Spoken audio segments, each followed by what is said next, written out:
เจริญพรญาติโยมทานสาธุชนพุทธบริษัททุกท่านทุกคนโอกาสต่อไปอาตมาก็มีหลักธรรมมาให้เฮาทานทั้งหลายได้รับฟังกันซึ่งเป็นหลักธรรมคำสอนที่พระผู้มีพระภาคเจ้าของเฮาพระองค์ได้ทรงแสดงไว้ดีแล้วเป็นคาถาหนึ่งนะคาถาได้แสดงไว้ดังนี้ว่าอักโกเทนะชิเนโกทังอะสาทุงสาธุนะชิเนชิเนกะทาริยังทานีนะสัจเจนาดิกะวาจีนังแปลว่าเพิ่งชนะคนโกรธด้วยความบ่โกรธเพิ่งชนะคนบ่ดีด้วยความดีเพิ่งชนะคนตนีด้วยการให้เพิ่งชนะคนเว้าเลวไหลด้วยคำจริงคาถานี้พระพุทธองค์ได้แสดงปรารภเรื่องหนึ่งเนาะซึ่งเป็นเรื่องของพระนางอุตราอุบาสิกาพระนางอุตราอุบาสิกาเนาะเพิ่นเป็นลูกสาวของทานปุณณเศรษฐีทานปุณณเศรษฐีนี่ครอบครัวของเพิ่นเนาะก็มีปุณณเศรษฐีแล้วก็มีภรรยาแล้วก็มีลูกสาวผู้หนึ่งก็คือนางอุตราเป็นลูกสาวของเพิ่นเนาะถือว่าครอบครัวนี่เป็นครอบครัวพระโสดาบันเลยเด้นะอันนี้ตามในคัมภีร์ท่านกล่าวไว้แบบนั้นหลังจากเป็นโสดาบันแล้วเนาะเป็นเศรษฐีอยู่ในเมืองนั้นก็มีลูกชายของเศรษฐีในเมืองราชคฤห์นั่นแหละกรุงราชคฤห์ประสงค์อยากแต่งงานกับลูกสาวของเพิ่นประสงค์อยากได้นางอุตรานี่ไปเป็นภรรยามื้อนี้เฮาก็สิได้มาฮู้เกี่ยวกับชีวิตอีกมุมของพระโสดาบันว่าเพิ่นมีหลักธรรมะมีความหนักแน่นในธรรมมีความมั่นคงในธรรมแบบไรเฮาก็ลองมาเบิ่งนำกันนะก็มีลูกของเศรษฐีประสงค์เนาะในการต่อมาประสงค์อยากได้ลูกสาวของเพิ่นเนาะอยากได้พระนางอุตรานี่ไปเป็นภรรยาก็เลยเศรษฐีในกรุงราชคฤห์นี่ก็มาขอลูกสาวของปุณณเศรษฐีให้ลูกชายของตนเองแต่ว่าท่านปุณณะได้บอกว่าข้าพเจ้านี่ยกลูกสาวให้บ่ได้ดอกเพราะว่าลูกของท่านนี่เป็นมิจฉาทิฏฐิมีความเห็นผิดอยู่ส่วนลูกสาวของข้าพเจ้านี่เหินทางจากพระรัตนตรัยทั้ง3แล้วบ่อาจเป็นไปได้ข้าพเจ้าก็ได้ยุลูกสาวนี่ให้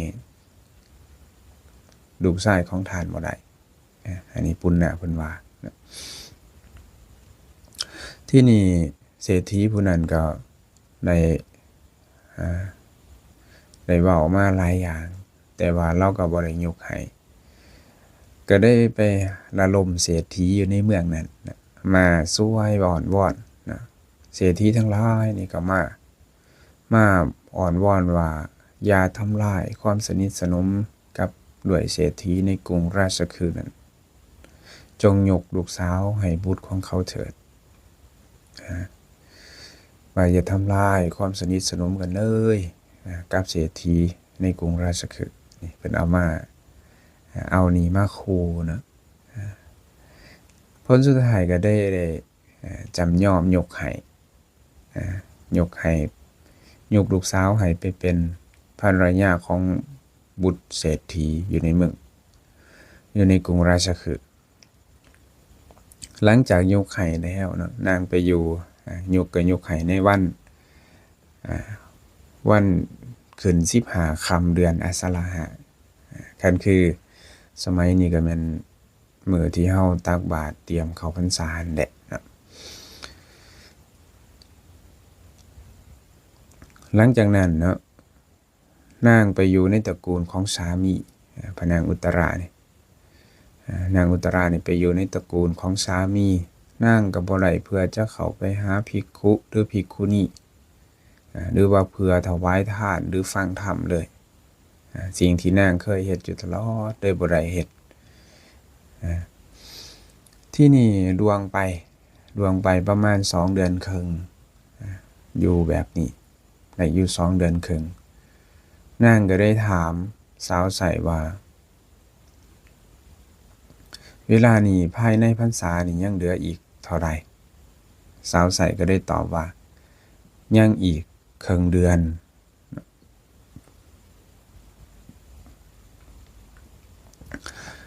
ยังอยู่ครึ่งเดือนที่นี่นางก็ได้ส่งข่าวไปหาพ่อของนางก็คือปุณณเศรษฐีว่าเหตุใดเด้พ่อนี่จึงขังลูกไว้ในเรือนที่เป็นลักษณะแบบนี้การที่พ่อนี่เฮ็ดให้ลูกเป็นคนเสียโสมนี่แล้วประกาศว่าเป็นทาสของชนพวกอื่นยังจะประเสริฐกว่าการที่ยกให้แก่ตระกูลมิจฉาทิฏฐิมีความเห็นผิดเห็นปานนี้บ่ประเสริฐเลยตั้งแต่ลูกมาแล้วบ่ได้ทำบุญแม้นเพียงอย่างหนึ่งในประเภทบุญมีการพบเห็นภิกขุเป็นต้นเลยอันนี้คือนางส่งข่าวไปหาพ่อส่งข่าวไปหาพ่อว่ามาอยู่นี่หั่นจังได๋พ่อจังได้เอานางมาขังไว้ในเรือนแบบนี้น่ะซ้ำว่าขังเนี่ยญาติโยมก็คือพ่อนี่เฮ็ดให้ลูกนี่เสียโสมเฮ็ดให้ลูกเสียโสมแล้วก็ประกาศว่าให้ไปเป็นทาสคนอื่นยังสิดีกว่าการมาอยู่เรือนแบบนี้นี่คือความรู้สึกเนาะความรู้สึกของโสดาบันแล้วก็มาอยู่นี่บ่ได้เฮ็ดบุญเลยว่าซั่นเด้มาอยู่เรือนหลังนี้บ่ได้เฮ็ดบุญเลยเฮ็ดบุญเพียงอย่างเดียวก็บ่ได้เฮ็ดในประเภทของบุญมีการพบเห็นภิกขุเป็นต้นเนาะนี่เฮาสิเคยได้ยินว่าพระโสดาบันนี่เนาะพระอริยเจ้าขันธ์นี่เวลาเพิ่นแสวงบุญเพิ่นก็สิแสวงบุญในศาสนานี่คือลักษณะคือลักษณะที่บอกว่าโอ้เป็นโสดาบันแล้วโสดาบันแล้วอยู่เรือนอยู่ซ่านเฮ็ดอยู่เรือนก็ได้หรอกบ่ไปวัดไปว่าบ่อยากเห็นภิกขุบ่อยากเห็นภิกขุสงฆ์บ่อยากฟังธรรมจากภิกขุสงฆ์บ่น่าสิเป็นไปได้เด้อเพราะว่าหยังเพราะว่าในสมัยพุทธกาลนี่นางนี่เพิ่นเป็นพระโสดาบันเพิ่นประสงค์จะเฮ็ดบุญเพิ่นประสงค์อยากพบภิกขุเพิ่นประสงค์อยากฟังธรรมไปอยู่ในบ่อนที่บ่ได้เฮ็ดบ่ได้ค้นคว้าในการฟังธรรมบ่ได้ค้นคว้าในการเฮ็ดบุญมีการให้ทานเป็นต้นนี่อยู่ยากอยู่บ่ได้เพิ่นจนบอกว่าไปอยู่เพียงแต่2 เดือนครึ่งเท่านั้นเพิ่นจนว่าเอามาขังไว้ยังแบบนี้เว้าก็พอแล้วก็คันเฮ็ดให้เพิ่นเสียโสมแล้วก็เอาไปเป็นทาสของคนอื่นยังสิดีกว่าบางทีเพิ่นยอมเป็นทาสได้นะในความรู้สึกของเพิ่นนะพอดีพ่อก็โอ้คือเห็นใจลูกตัวเองนะคือเห็นใจลูกว่าลูกเฮานี่อยู่เป็นทุกข์แล้วเนาะก็เลยส่งทรัพย์ไปให้ส่งทรัพย์ไปให้ 15,000 กหาปณะ15,000 กหาปณะอันนี้เป็นเงินในสมัยนั้นสมัยโบราณในบ่อนหั่นส่งไป 15,000 กหาปณะแล้วก็บอกว่าไปนำยิ่งงามเมืองเด้อยิ่งคณิกายิ่งงามเมืองชื่อว่านางสิริมาแล้วเจ้าให้เขาเจ้าจ่ายทรัพย์ให้เขานี่มื้อละ 1,000 กหาปณะนะ ด้วยทรัพย์ที่พอส่งไปนี้แล้วเจ้าก็ให้ไปบำเรอสามีของเจ้านำนางมาบำเรอสามีของเจ้าแล้วเจ้าก็เฮ็ดบุญอันนี้สั่งไปนางอุตรานี่เฮ็ดนำเลยเนาะนางเข้าไปหานางก็บอกว่าสหายพุ่นใดนะบำรับกะหับปะนะเฮาเลยแล้วก็บำเรอสามีของเฮาซึ่งเป็นสหายของท่านนี่เพียงครึ่งเดือนนี้เถิดนางสิริมาก็รับเนาะนางสิริมานี่ถือว่าเป็นนางเป็นหญิงงามเมืองเป็นนางคณิกาที่ว่าเป็นโตท็อปเลยเด้นะค่าโตนี่แพงมื้อละพันก็หาปะนะเป็นต้นอย่างน้อยนางรับนะแล้วก็พานางสิริมานี่ไปหาสามีก็ถามว่าแม่นหยังแนวนี้นางก็ได้บอกว่าอ้ายเอ้ยขอให้ยิ่งสหายของข้าพเจ้านี่บำเรออ้ายตลอดครึ่งเดือนนี้ส่วนข้าพเจ้านี่พอใจไข่จะถวายทานและก็ฟังธรรมตลอดครึ่งเดือนนี้เศรษฐีบุตรเห็นนางสิริมามีรูปงามเกิดความสินีหาจึงรับห้องว่าดีละเพิ่นดีเนาะญาติโยมเนาะก็โพดดีๆเนาะผู้ชายนี่เนาะแทนที่สิอิ่มสิพอสิไปบอกภรรยาของตนเองว่าโอ้ยบ่รับหรอกเจ้าอยากเฮ็ดบุญก็เฮ็ดเฮาสิปล่อยให้เจ้าเฮ็ดบุญจักครึ่งเดือนนึงแต่ว่าความมากความพอใจในกามนี่โอ้ย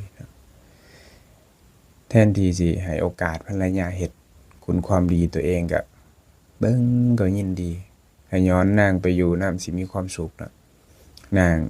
ขอว่าเป็นผู้มีศรัทธาบ่เสมอกันมีศีลบ่เสมอกันมีจาคะบ่เสมอกันมีปัญญาบ่เสมอกันอันนี้เฮาก็สิเห็นนี่แหละว่าเป็นหยังพระนางอุตราที่เป็นโสดาบันเพิ่นจึงค่อยบ่มีความสุขเพิ่นบ่ได้รับโอกาสในการเฮ็ดบุญนะหลังจากนั้นนางก็เข้าโรงครัวเองเลยนะนิมนต์พระพุทธเจ้าไว้ว่าขอให้พระพุทธเจ้าพร้อมด้วยภิกขุสงฆ์หมู่ใหญ่นี่บ่ไปรับภัตตาหารอยู่วันอื่นเด้อมารับอยู่เรือนขาน้อยนี่ตลอด15วันจนฮอดวันปวารณะออกพรรษาก็พอดีนางก็ถวายทานไปจนฮอดมื้อออกพรรษา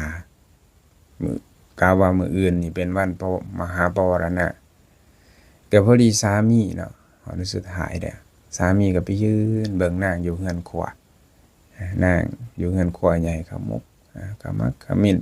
ในการจัดแจงภัตตาหารเพื่อสิต้อนรับถวายทานกับพระภิกขุสงฆ์มีพระพุทธเจ้านี่เป็นประมุขเพิ่นก็จมขึ้นเนาะสามีของเพิ่นบอกว่าโอ้ยยิ่งอันตพาลนี่ว่าซั่นเด้บ่เสวยสมบัติมีโศกลาภเช่นนี้ในฐานะเห็นปานนี้กับมีจิตยินดีว่าเฮาจักอุปถากสมณะหัวโรนแล้วก็หัวหาขึ้นแล้วก็หลีกไปนางอันตพาลนี่เพิ่นว่านี่แทนที่สิยินดีในสมบัติในโศกลาภในความเป็นเศรษฐีในความมั่งความมีแล้วก็เสวยสมบัติเห็นปานนี้ก็เป็นยินดีสิอุปถากสมณะหัวโลนว่าสิได้นี่คือความบ่ศรัทธาของสามีเพิ่นหลังจากนั้นหัวแล้วนางสิริมาปรากฏว่ายืนอยู่หั่นแล้วก็แนมเห็นเนาะแนมเห็นมาอยู่นำสามีของเขาได้ครึ่งใกล้สิครึ่งเดือนเข้าใจผิดอยู่นำล้นหลายเคยได้ยินแต่ว่าหลงมักเมียเขาอันนี้หลงมักผัวเขาแล้วบัดนี้หลงมักผัวเขาเฮ็ดจังได๋หึงก็เลยผูกอาฆาตกับนางอุตราว่าจักต้องยั้งความทุกข์ให้เกิดขึ้นแก่มันว่าสิเด้ลงจากปราสาทย่างเข้าไปเรือนครัวใหญ่เอาจองนี่ตักเนยใสที่เขากำลังต้มเพื่อสิทอดขนมนี่ตักขึ้นมาประสงค์ที่สิเอาไปหด ที่หัวของนางอุตรานางอุตราแนมเห็นนางสิริมานี่ย่างมานางก็แผ่เมตตาไปถึงนางสิริมาว่ายิ่งสหายของเฮานี่มีอุปการะหลายแก่เฮาจักรวาลก็แคบเกินไป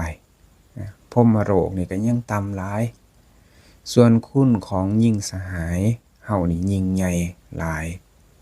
ก็เฮาอาศัยนางนั้นจึงได้เพื่อถวายทานและฟังธรรมถ้าเฮามีความโกรธให้แก่นางสิริมานั้นเนยใสนี่จงลวกเฮาเถิดถ้าบ่มีอย่าได้ลวกเลยนางแนมเห็นนางสิริมากำลังย่างมาด้วยมือถือ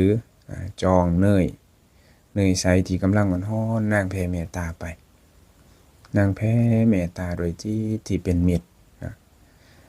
โดยจิตที่เป็นมิตรที่หวังดีที่มีเมตตาโดยความรู้สึกที่ดีๆนะโดยการคิดว่าเป็นยิ่งสหายนี่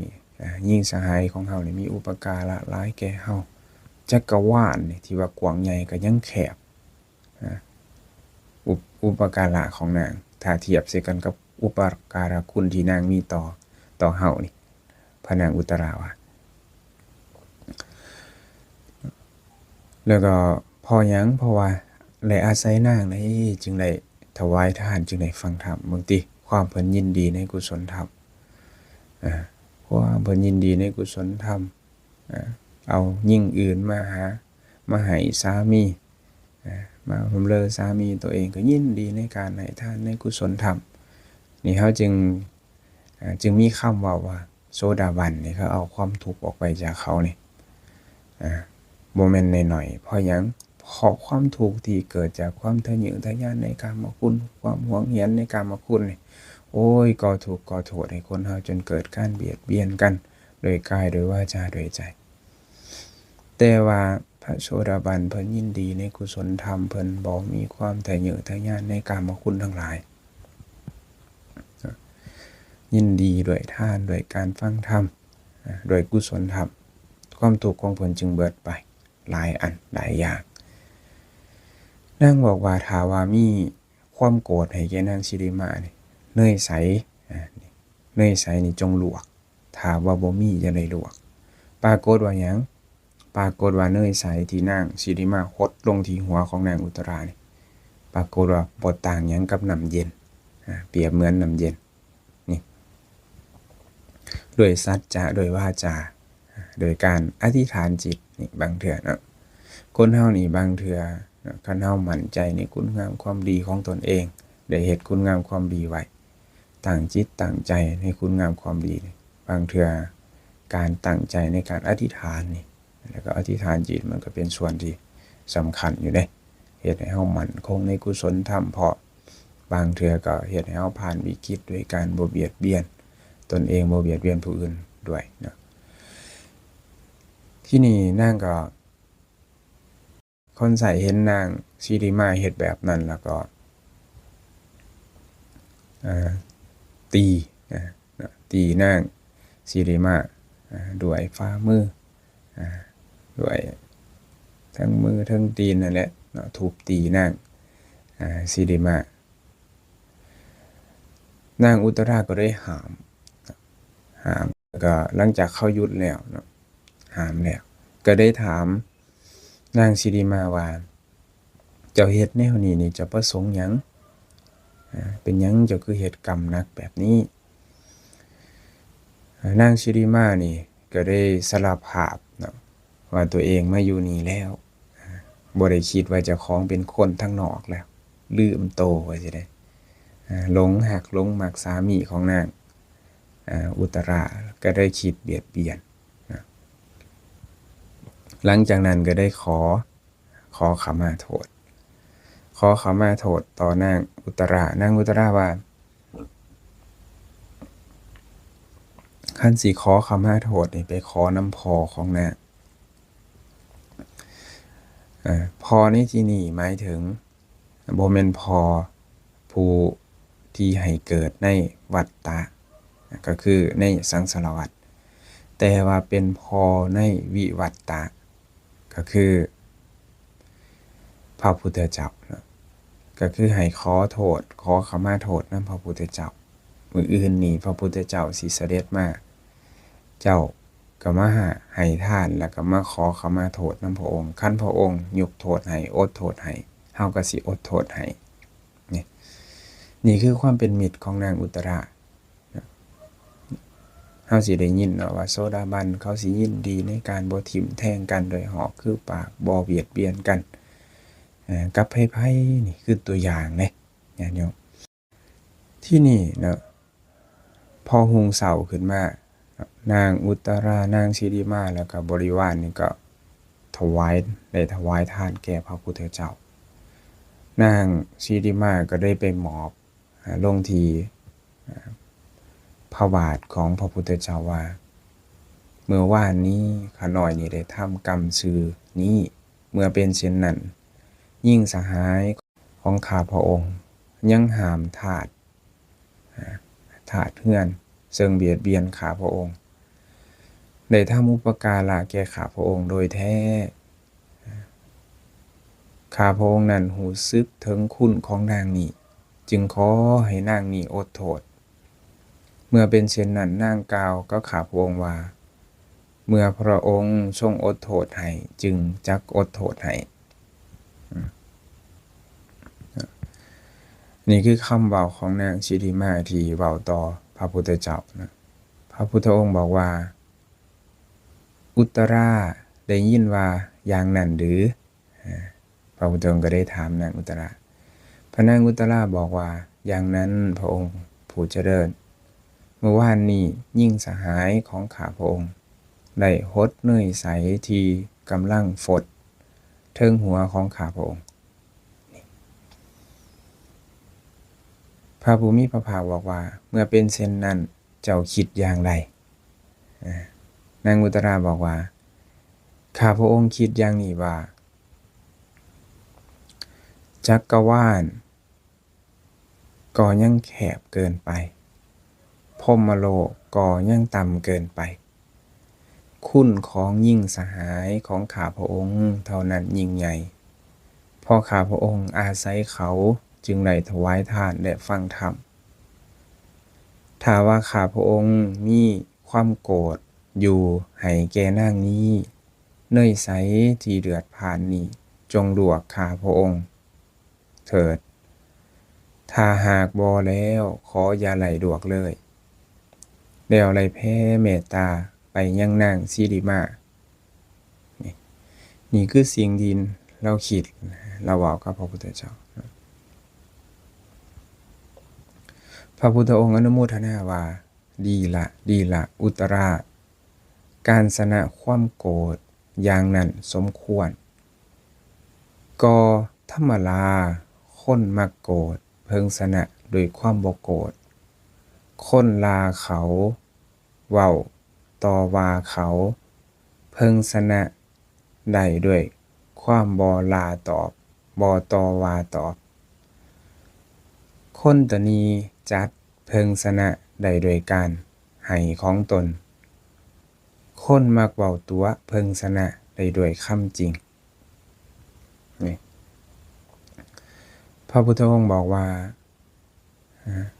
ถูกแล้วอุตระดีแล้วธรรมดาคันเราเห็นคนโกรธนี่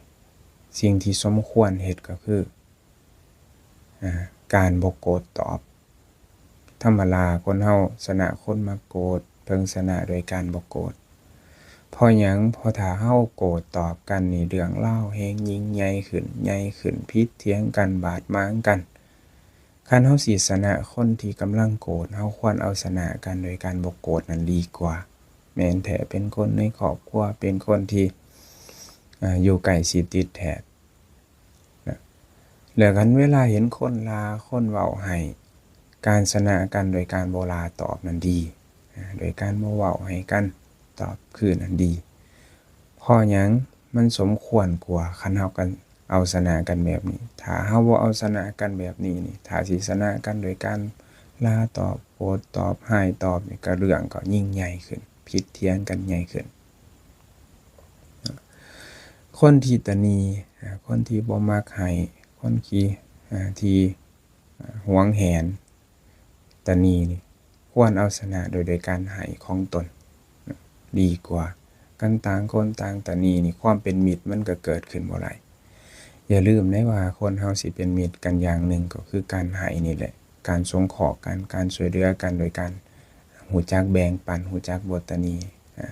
แบ่งปันกันเล็กๆน้อยๆก็ได้เป็นมิตรกันจากเรื่องเล็กๆน้อยๆถ้าบ่มีการแบ่งปันกันเลยนี่บ่สงเคราะห์กันโดยการให้เลยนี่ความเป็นมิตรมันก็เกิดขึ้นยากเกิดขึ้นบ่ได้เด้ญาติโยมนี่เห็นคนตณีเฮาจึงควรเอาชนะกันโดยการให้โดยการแบ่งปันแม้แต่ตัวเฮาเองก็เช่นเดียวกันถ้าเฮาอยากเอาชนะความตณีของตนบ่แม่นว่าบ่ให้ทานบ่แบ่งปันแล้วสิบอกว่าสิชนะความตณีขาน้อยสิเป็นคนบ่ตณีอันนี้นี่มันเป็นไปบ่ได้เด้อแล้วต่อมาคนมักเว้าตัวเพิ่งชนะโดยคำจริงเห็นคนมักเว้าตัวคนมักเว้าเลวไหลบ่มีสาระประโยชน์เอาชนะได้โดยคำจริงพระพุทธองค์ว่าแล้วก็พระองค์ก็ได้แสดงคาถานี้ไว้ว่าอักโกเทนะชิเนโกทังอาสาทุ่งสาธุนาชิเนกะทาริยังทาเนนะสัจเจนาดิกะว่าที่นั่งเพิ่งชนะคนโกรธโดยความบ่โกรธเพิ่งชนะคนบ่ดีโดยความดีเพิ่งชนะคนตณีโดยการให้เพิ่งชนะคนเว้าเลวไหลโดยคำจริงอันนี้คือคาถาที่พระองค์ได้ยกไว้ยกมาให้ฟังในขณะนั้นนี่ญาติโยมอันนี้คือเรื่องราวต่างๆที่เป็นมูลเหตุให้พระองค์ได้แสดงคาถานี้เนาะก็หวังว่าสิเป็นบทเรียนเป็นตัวอย่างเป็นแรงบันดาลใจให้แก่เฮาท่านทั้งหลายในการประกอบคุณงามความดีและก็ได้เห็นตัวอย่างของการเป็นอยู่ของท่านที่ได้บรรลุธรรมเป็นโสดาบันในสมัยพุทธกาลมาให้เฮาได้เห็นเป็นตัวอย่างได้ฟังกันพระนางอุตรานี่พระพุทธองค์ได้ยกย่องนางอยู่ในฐานที่เป็นเอตทัคคะแปลว่าผู้เลิศนะนางอุตรานี่เลิศกว่าอุบาสิกาสาวิกาของเฮาพระองค์บอกว่าเลิศกว่าสาวิกาของพระองค์ก็คือเป็นผู้ยินดีในชาตินี่นางอุตรานี่เพิ่นเป็นผู้ที่พระพุทธองค์ยอมว่าเป็นเอตทัคคะก็คือผู้เลิศกว่าบรรดาอุบาสิกานำกันของพระองค์นี่เป็นผู้ยินดีในชาตินะบ่แปลกเนาะนางจึงคอยน้อมจิตไปเจริญเมตตาก็ง่ายเพราะนางเป็นผู้ที่ยินดีในชาตินะนี่อันนี้ก็อนุโมทนานำเฮาทานทั้งหลายที่มีโอกาสได้ฟังก็หวังว่าธรรมบทนี้สิเป็นข้อคิดเป็นแง่คิดเป็นหลักธรรมเป็นหลักธรรมะที่สามารถเป็นแรงบันดาลใจให้เฮาทานทั้งหลายได้ประพฤติคุณงามความดีให้ยิ่งขึ้นไปตามกำลังแห่งอินทรีย์ของตนและขอนำตนให้พ้นจากทุกข์ในอนาคตการอันไกลนี้ทุกท่านทุกคนเถิด